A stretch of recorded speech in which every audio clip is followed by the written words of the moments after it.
I grew up in a house that everyone else seemed to enjoy, except me. Not because it was big or empty or poorly maintained, quite the opposite. My house was the dream of many. A sprawling building, spotless floors, shiny furniture, and every comfort one could imagine. But for me, it felt like a cage. My parents had everything they wanted: cars, vacations, friends visiting for dinner. And me? I was invisible, except for when I was needed. It started early. I didn't have chores assigned in a playful, learning kind of way. No, my duties were precise, endless, and exhausting. Every morning, I woke before anyone else, made breakfast for the family, prepared the coffee just how my father liked it, then polished the floors, dusted the furniture, and made sure that every corner of the house looked perfect. When I was younger, I thought this was normal.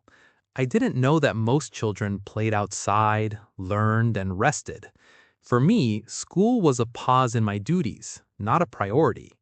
Even homework had to wait because the house required constant attention. I remember standing in the kitchen one morning, the sunlight coming through the windows, dust motes dancing in the air, when I realized something shocking. I didn't know what it felt like to just sit, to rest, to enjoy a meal without having to think about cleaning afterward.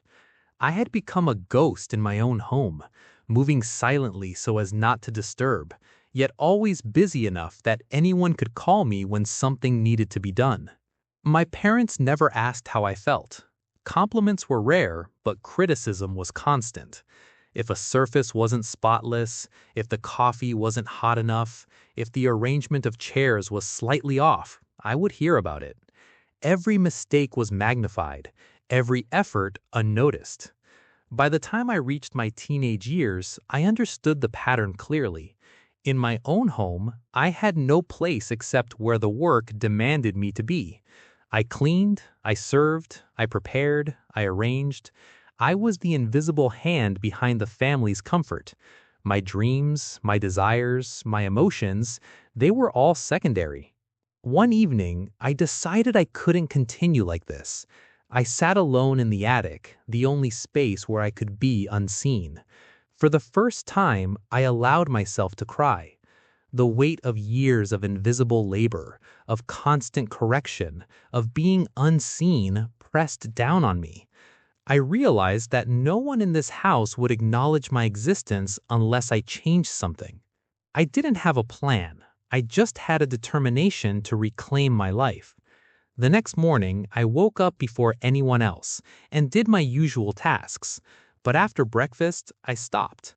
I left the dishes on the counter. I ignored the scattered clothes. I walked through the hallways without bending over to dust.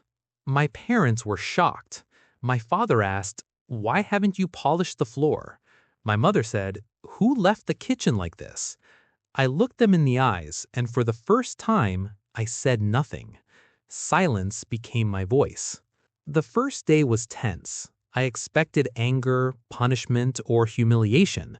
Surprisingly, nothing happened immediately. They didn't shout, didn't accuse, didn't even ask why. It was as if they were waiting for me to continue my invisible routine. The second day, I repeated my silence. The house looked the same, but I felt different. For the first time in years, I felt a small spark of control over my own life. By the third day, my parents' confusion grew.